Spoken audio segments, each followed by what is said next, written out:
pessoal, boa tarde, tudo bem?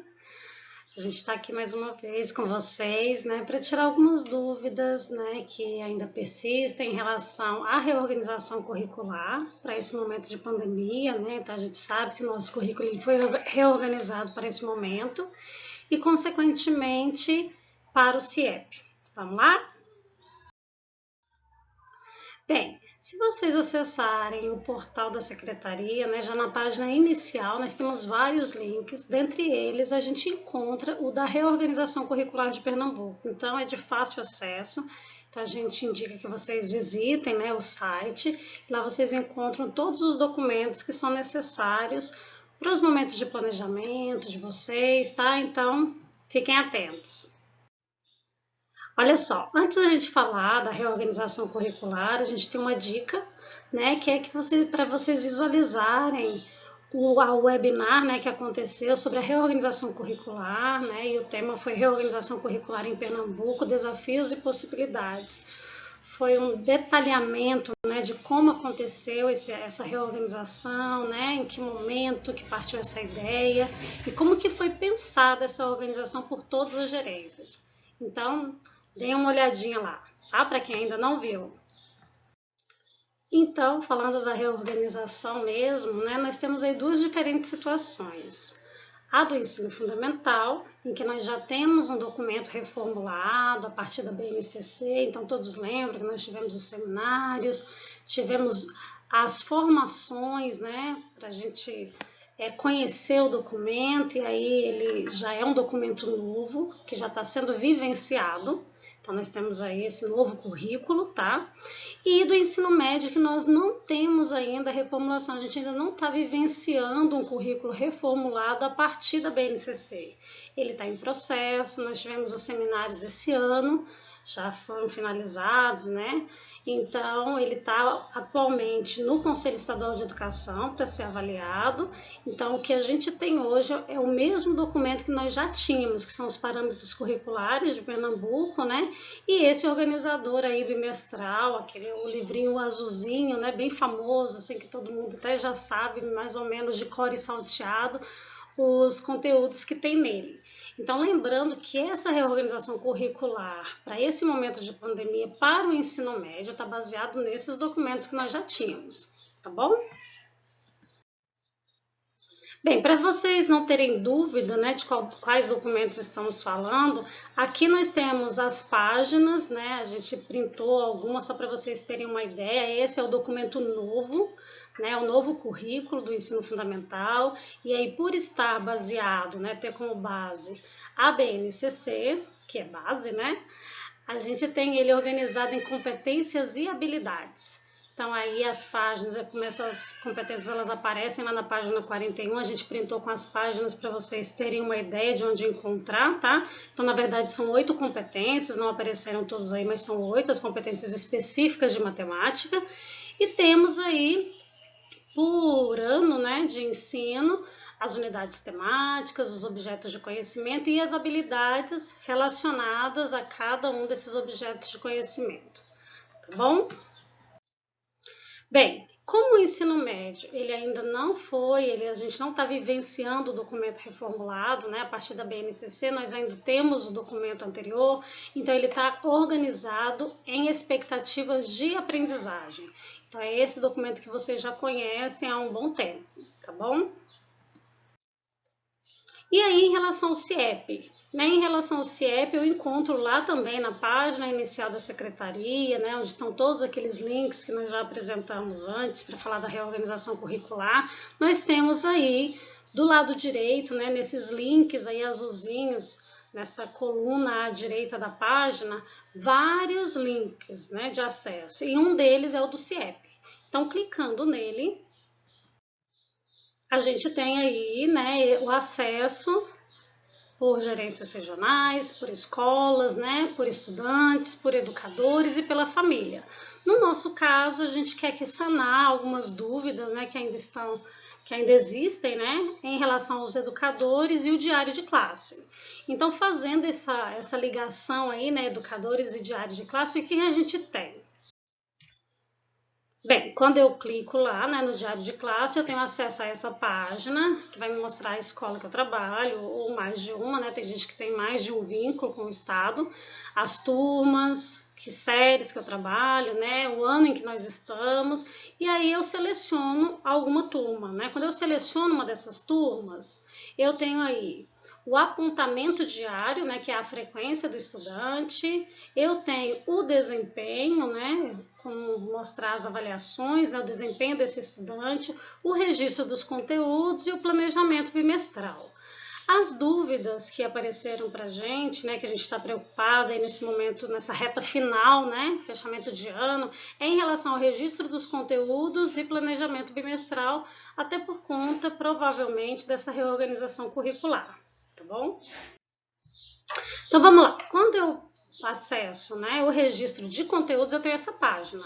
Então a gente sabe que esses primeiros itens aí, né, bimestre, unidade temática, objeto de conhecimento, conteúdo, recurso didático, situação didática, são itens que já vêm ele já tem opções, né? Você só vai selecionar, você não tem que digitar nada, né? Você apenas seleciona as opções que já existem. Em relação aos conteúdos trabalhados em situação didática, eu já vou fazer um detalhamento, né? Então, eu vou detalhar os conteúdos que eu cliquei anteriormente, que eu selecionei, só que detalhado numa determinada situação didática.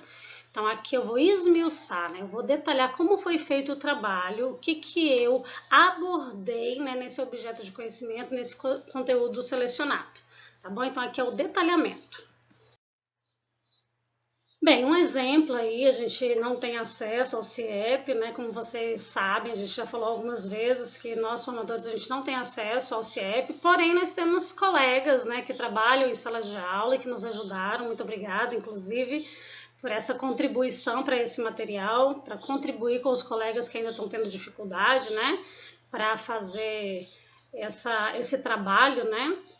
E aí, aqui é só um exemplo, tá? A gente trouxe aí, por exemplo, eu tenho aí o quarto bimestre, né? Foi selecionado o quarto bimestre, foi selecionada a unidade temática álgebra, o objeto de conhecimento foram equações polinomiais do primeiro grau, o conteúdo, né, específico desse objeto de conhecimento é conceito de equação, os recursos didáticos, que vocês podem selecionar mais de um, né? Foram fichas de exercícios e livro didático.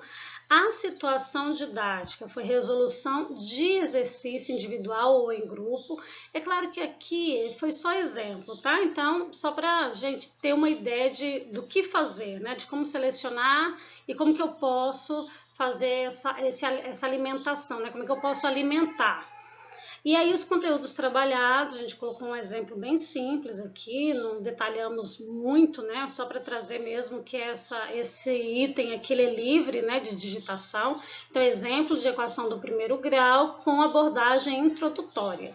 Então, eu estou contextualizando, né, o conteúdo que está. Como é que eu estou o que eu trabalhei dentro desse conteúdo, conceito de equação, tá?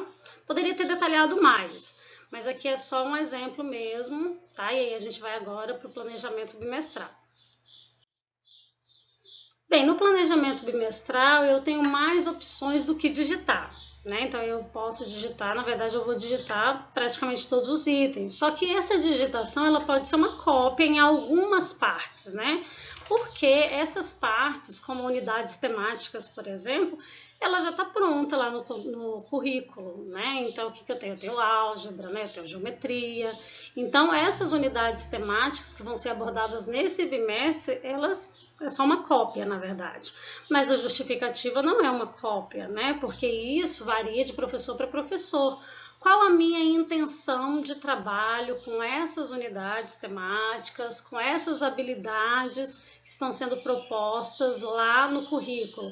Porque por mais que as habilidades sejam as mesmas, cada professor tem o seu jeito de trabalhar e tem o seu foco, né? Então, eu tenho uma justificativa, outro professor tem outra justificativa. Então, aqui apresenta a minha justificativa de trabalho.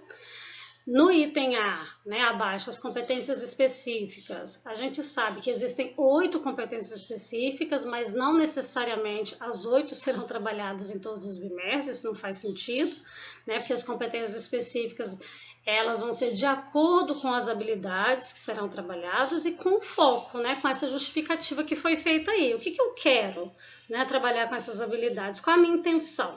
Então, aí eu vou selecionar quais competências cabem aqui no caso do quarto bimestre. Eu estou no quarto bimestre, tá? O que a gente tem que ter cuidado? É que as 8 competências, elas apareçam no decorrer do ano, né? Que nenhuma fique de fora, tá? Então, elas precisam ser trabalhadas todas se eu somar os 4 bimestres. Mas não significa que as 8 competências específicas vão aparecer no mesmo bimestre, tá? Então, que isso é importante saber. E aí aqui os itens, né, objeto de conhecimento, que a gente não colocou porque não precisa, também é praticamente uma cópia, né, lá do currículo, trazendo para cá, que aí já está lá determinado, né, a gente já tem essa organização bimestral, mas aí eu tenho os conteúdos naquele detalhamento que a gente apresentou lá quando foi para registrar, né, os conteúdos diários, né. E aí aqui eu tenho esse planejamento, então eu também posso detalhar aqui até para depois levar para lá.